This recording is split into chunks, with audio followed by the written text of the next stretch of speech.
자, 인간에게는 두 가지 생명력이 있다고 그래요. 첫 번째, 살려고 하는 힘. 두 번째, 사명을 드러내는 힘. 살려고 하는 힘은 이제 생존에 대한 본능이겠죠.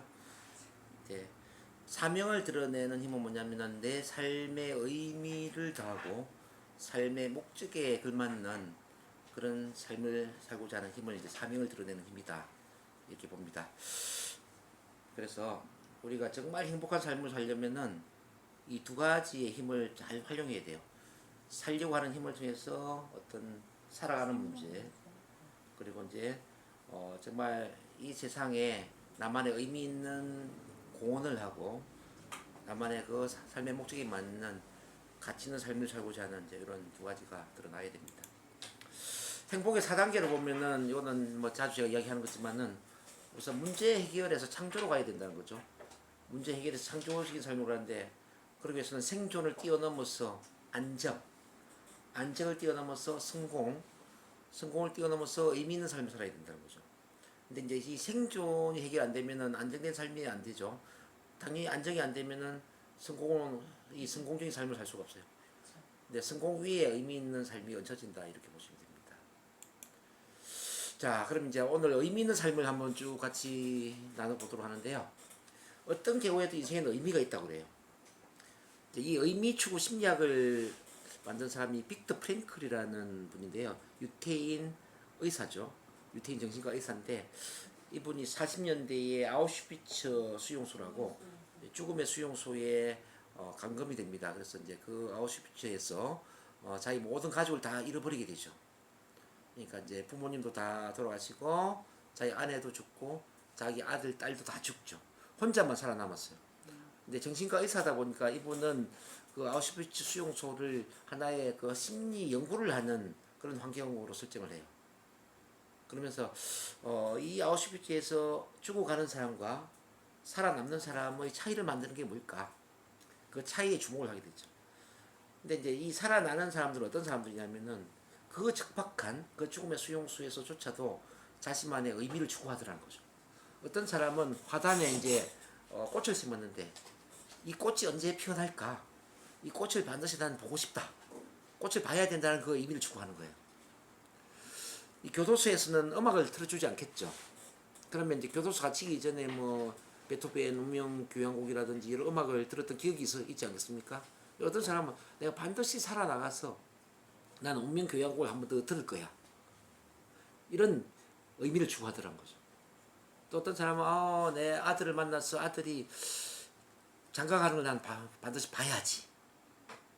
자, 이와 같이 거창한 의미가 아닐지라도 자기 인생의 의미를 추구하는 사람은 그 죽음의 수용소에조차도 건강하게 살아남더란 이야기죠.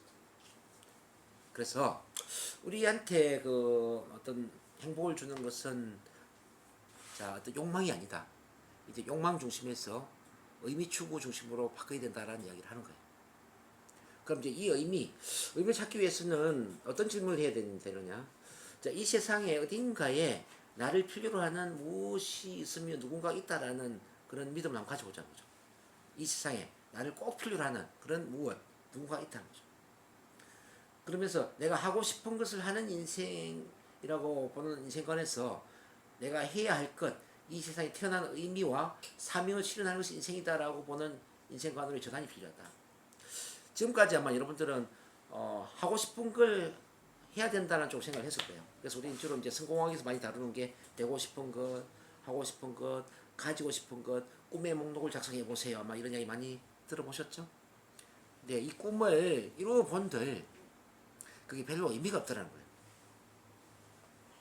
자, 하고 싶은 걸 하는 인생이 아니라 행복을 주는 것은 자, 해야 될 걸, 이 세상에 태어나 내가 해야 될 것 하는 그런 의미를 추구할 때 훨씬 더 행복하더라는 거죠. 그런 점에서 지금 욕망 중심의 생활 방식에서 의미와 사명 중심의 생활 방식으로 전환이 필요하다. 여러분 동의하십니까? 네. 네. 의미와 사명 중심으로 전환이 돼야 된다는 거죠.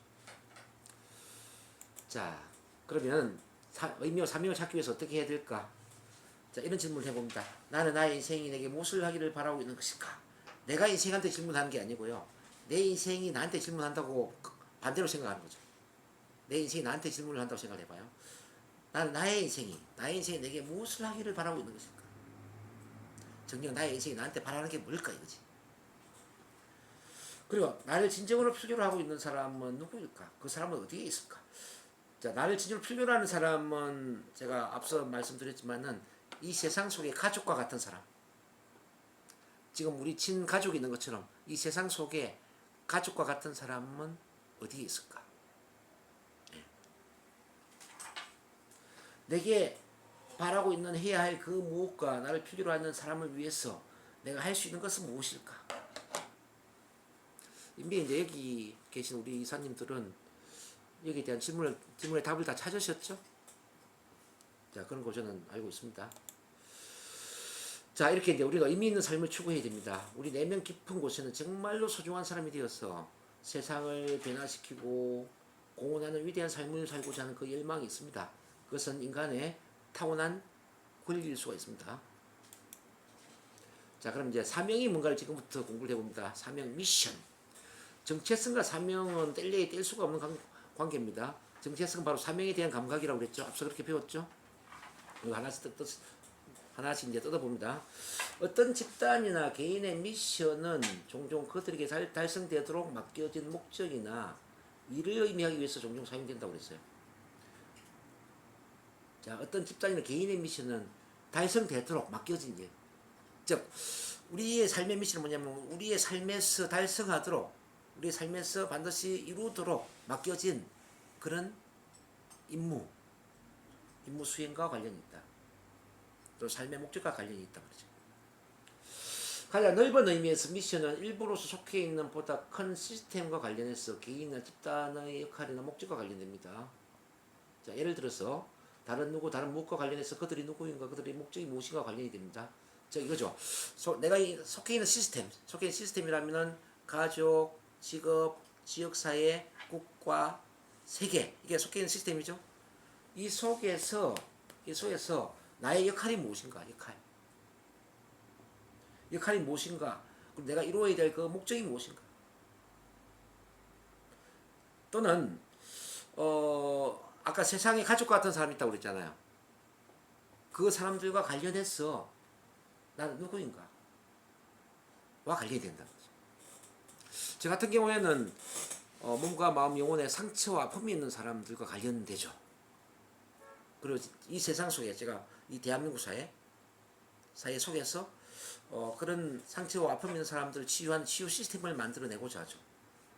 그 사람들이 치유가 되어서 정말 자기다운 행복한 삶을 살 수 있도록 돕고자 하는 그런 것과 관련된다는 거죠.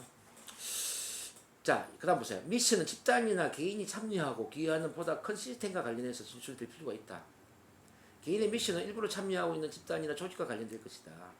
집단이나 조직의 미션은 그것 자체 혹은 개인적인 멤버들과 관련해서 진술될 수 없다. 그것이 기여하고 있는 보다 더 큰 시스템과 관련해서 진술되어야 한다. 예를 들어서 어떤 사람은 나의 사명은 잘 먹고 잘 사는 것이다 이렇게 이야기한다면 이거 사명이 될 수 있을까요? 나의 사명은 잘 먹고 잘 사는 것이다. 나의 사명은 건강하게 행복하게 사는 것이다.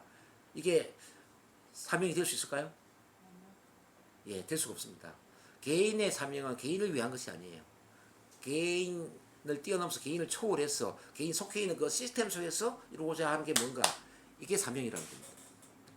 그래서 개인의 사명이 나는 잘 먹고 잘 사는 것이다, 나는 건강하게 잘 사는 것이다, 나는 부자가 되는 것이다, 이런 건 사명이 될 수가 없고, 그건 꿈은 될 수 있죠. 드림은 가능하죠.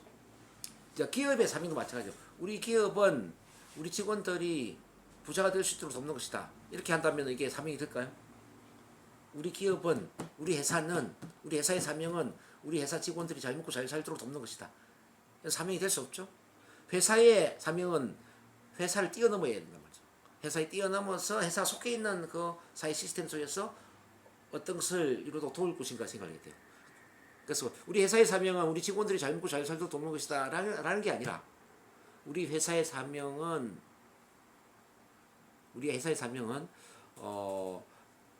값싼 제품을 제공함으로써 편안하고 윤택한 삶을 살 수 있도록 돕는 것이다.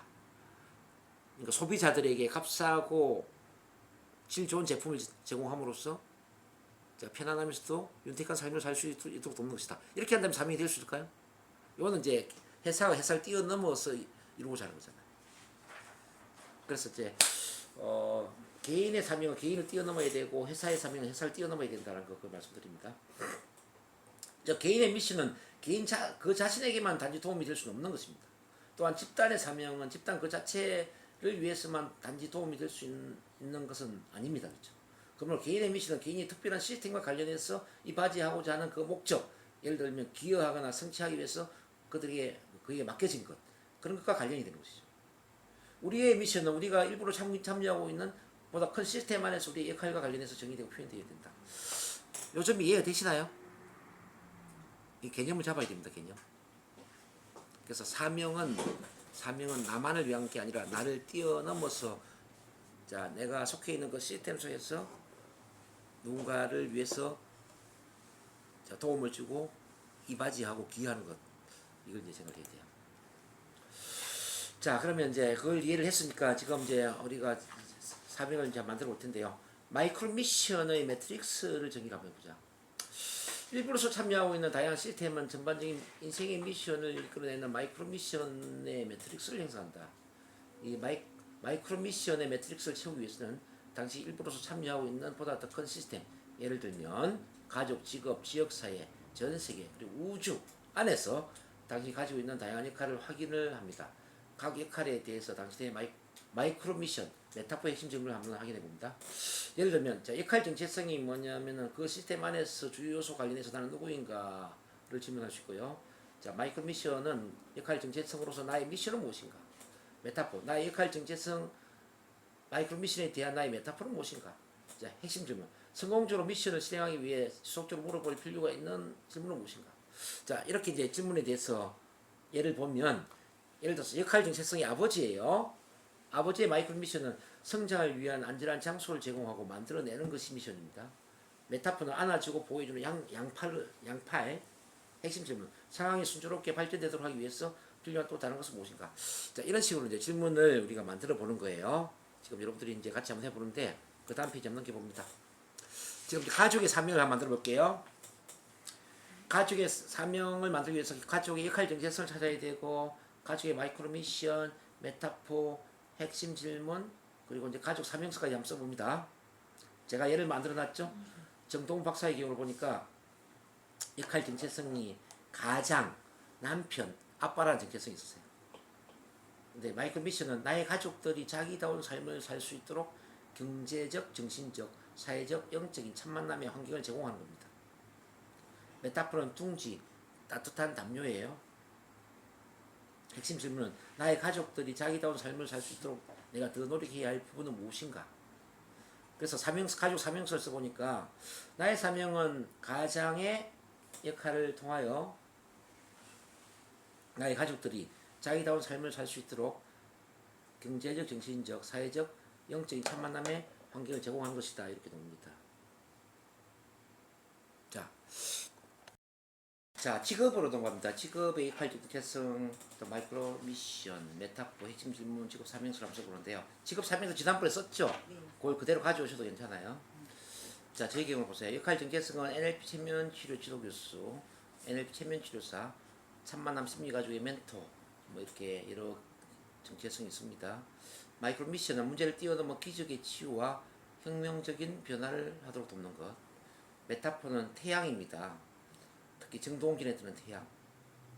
핵심 질문. 어떻게 하면 자기 자신을 아무 조건 없이 있는 그대로 살아갈 수 있도록 도와줄 것인가?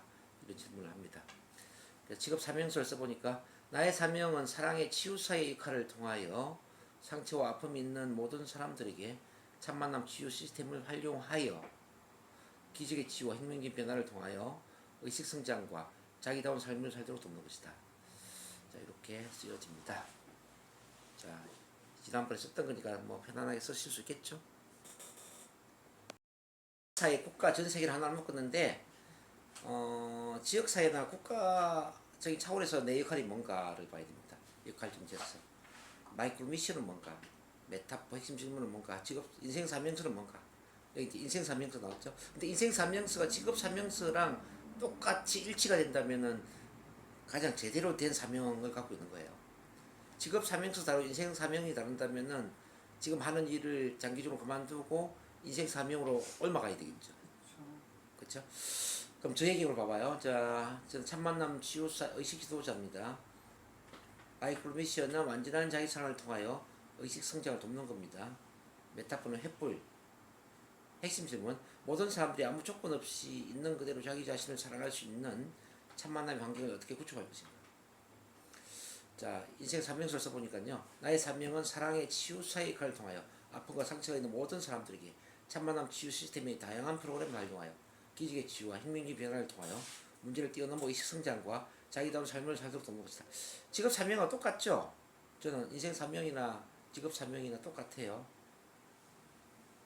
여러분들도 만약에 내 직업이 지역사회나 국가 전 세계적으로 이루고자 하는 사명과 일치가 된다면 앞장에서 봤던 그 직업 사명을 그대로 옮겨 써도 좋습니다. 자, 시간 드릴게요. 한번 써보세요. 이 경우에 메이크로미션 보면은 역할 전개에서 참만남 치유사 의식 지도자가 됩니다. 마이크로미션은 완전한 자기 사랑을 통하여 의식 성장을 돕는 것. 메타포는 횃불이 되고, 핵심 질문은 모든 사람들이 아무 조건 없이 있는 그대로 자기 자신을 사랑할 수 있는 참만남의 환경을 어떻게 구축할 것인가. 자, 전체 사명을 이제 읽으면요. 나의 사명은 사랑의 치유사의 역할을 통하여 아픔과 상처가 있는 모든 사람들에게 참만남 치유 시스템의 다양한 프로그램을 활용하여 기적의 치유와 혁명적인 변화를 통하여 문제를 뛰어넘어 의식 성장과 자기다운 삶을 살도록 돕는 것이다. 저희 경우는 쭉 보면 좀 직업 사명서와 지역사회 국가 전 세계 사명서, 메이크로스 미션 이게 다 똑같아요. 저는 직업 사명서, 인생 사명서예요. 여러분들도 이제 이렇게 되면 가자. 예? 그렇게 돼야 예. 되는 거죠. 왜냐하면 예. 이제 저희도 나이가 있고 이제 마지막 직업인 거잖아요. 그렇죠. 예. 그래서 여러분들도 이제 어차피 똑같은 걸 쓸 수도 있겠지만 다시 한번 정리를 하면서 포괄적으로 한번 만들어 보시면 좋겠습니다. 미션 서론을 어떻게 만들 것인가. 우선 역할을 확인해라. 고객 헌신 대상을 확인하고 핵심 역량을 표현해라. 어떤 기술이나 방법론이 당신을 독특하게 만드는가를 표현한다. 핵심 가치를 반영하고 본질적인 서비스를 설정한다. 즉 제공되거나 촉진되는 게 무엇인가. 이제 요걸 넣기 위해서 이 구조가 되는 거죠. 화면에 보세요. 나의 사명은 뭐뭐의 역할을 통하여 뭐뭐에게 뭐뭐를 활용하여 뭐뭐하도록 돕는 것이다. 그러니까 지금까지 있었던 구조가 아마 이런 구조가 될 거예요. 그럼 나의 사명은 사랑의 치유사의 역할을 통하여 몸과 마음, 영혼의 아픔과 상처가 있는 모든 사람들에게 통합치유 시스템의 다양한 프로그램을 활용하여 기적의 치유와 혁명적인 변화를 통하여 문제를 뛰어넘어 의식성장과 자기다운 삶을 살도록 돕는 것이다. 이런 구조가 됩니다. 이거 이해되시나요? 앞에 썼던 게 아마 이런 구조일 거예요. 자, 그럼 이제 마지막으로 여러분들 작업을 하나 더 해야 되는데, 자, 미션 설문 연습을 하도록 하겠습니다. 자, 제가 이제 시범 볼 테니까 여러분들이 한 분씩 다 하셔야 돼요. 1번, 직접적인 미션에서는, 자, 이거는 그대로 읽어준 겁니다. 자, 나의 사명은 사랑의 치유사의 역할을 통하여 몸과 마음, 영혼의 아픔과 상처가 있는 모든 사람들에게 통합 치유 시스템의 다양한 프로그램을 활용하여 기적의 치유와 혁명적인 변화를 통하여 문제를 뛰어넘어 의식 성장과 자기다운 삶을 살도록 돕는 것이다. 일단 이렇게 이제 사명서를 읽으면 되겠고요. 2번에 보면 2번. 당신의 미션과 관련된 개인적인 참고 경험을 이야기합니다. 저의 경우에는 제가 어릴 때부터 이제 가정 환경이 시골 산골에서 자랐기 때문에 너무너무 외로웠고 친구도 없었고 대인 관계도 힘들었고 그렇게 이제 참 청소년 시기를 거치면서 이렇게 이제 사람 관계 때문에 고민을 참 많이 했어요. 근데 이게 어떻게 치유가 됐냐면은 세 분의 우리 멘토 스폰서십을 만들어준 선생님을 만나면서 국민학교 6학년 때 선생님과 중1 때 국어 선생님, 고1, 2의 담임 선생님 이런 분을 통해서 이 스폰서십이 얼마나 중요한가, 그리고 치유 변화가 어떻게 일어난가, 사랑이 있던 관계 속에서 일어난다라는 건 이런 걸 깨달으면서 제가 이제 어떤 치유 변화에 관심을 많이 갖게 되면서 또 대학도 중앙대 신문방송학과를 들어가면서 이제 커뮤니케이션 소통에 대해서 제가 많이 관심을 갖게 되거든요. 그런 과정에서 뭐 또 대학 생활을 하면서 제가 후배들 상담하고 그러면서 제가 상담이나 치료에 재능이 있다는 걸 알게 돼요. 그래서 30대 초반에 진로를 완전히 그냥 이런 치유 변화 쪽으로 제가 집중을 하게 되죠. 그렇게 해서 지금 한 20년 이상을 살아오는데 저는 천직을 만났다고 생각하죠. 천직. 정말 천직 소명을 전 찾았다고 생각합니다. 그렇게 이제 이걸 이런 사명을 갖게 된 그런 어떤 계기, 인생의 흐름들을 설명해 주시면 좋을 것 같고요. 3번에 당신의 미션에 대한 메타포를 이야기합니다. 저는 저의 미션을 생각하면 항상 정동진의 뜨는 태양이 생각이 나요. 오늘 이제 좋은 메타포로 이제 선물 받은 게 아까 해바라기하고 소나무를 제가 선물 받았지 않습니까? 그래서 그 소나무가 많이 우거진 그 숲에 해바라기 꽃도 피어 있는 그 숲 속에서 정동진 바다에 뜨는 태양을 바라볼 때 이 태양이 동해 바다를 비추고 더 크게는 세상 전체를 비추는 그런 모습, 그런 이미지가 바로 제가 지향하고자 하는 사명이 아닌가 이렇게 생각을 해봅니다. 그 다음에 이제 당신의 미션에 대해 시각적인 상징이나 표상체계 주로 이제 뭐 눈을 감고 생각하면은 지금처럼 이제 시각적인 이 동해 바다가 많이 떠오르죠. 동해 바다의 태양. 그래서 3번, 4번은 뭐 비슷한 거니까 그냥 하나로 묶어서 그렇게 이야기를 하시면 될 것 같고요. 그 다음 5번 당신의 미션에 대한 느낌을 홀로그래픽으로 표현한 신체의 동작.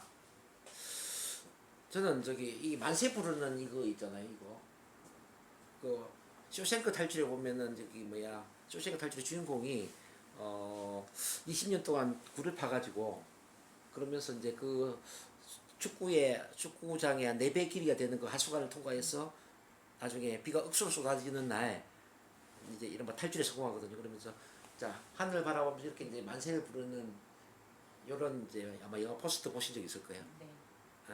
이게 상징하는 게 뭐냐면은 결국 두려움은 나를 가두고 희망은 나를 자유롭게 한다는 이야기거든. 그렇죠. 이제 희망 자유. 그 우리가 지향하는 이 뭐 NLP 지우도 결국은 그런 희망과 자유를 지향할 수 있도록 자유롭게 자기다운 삶을 살 수 있도록 도와주는 과정이 아닐까. 그래서 이제 홀로그래픽 표현한다면 저는 실제 동작 이렇게 이렇게 그대로 한번 제의를 해보고 싶어요. 그 다음에 6번에 당신의 미션을 반영하거나 표현하는 프로젝트는 뭐냐. 뭐 지금 제가 하고 있지만 이렇게 우리 대학원 과정을 저는 좀 활성화시킬 생각입니다. 그래서 저를 대신해서 NLP 체면 치료를 할 수 있는 전문 인력이 더 많이 양성이 돼야 되고, 그래서 우리 로드랜드 대학교에 NLP 체면 치료 전공으로 석사, 박사 학위를 받는 사람들이 줄지어 계속 많이 나와야 된다고 생각해요. 그래서 우리 치유학 박사들이 전국적으로 좀 파급이 되면서 센터를 운영하고 연구소를 운영하고 이렇게 상담을 계속해 나간다면 대한민국 사회가 어느 순간에 많이 바뀌지 않을까 이런 기대를 합니다. 그래서 이제 그런 전문 인력을 막 양성하기 위해서 우선은 지금은 이제 개인 코칭, 개인 지도를 통해서 이제 체면 전문가, NLP 전문가를 양성하려고 요즘 많이 마케팅을 하거든요. 그러니까 이틀 만에 체면을 배울 수 있다라는 거.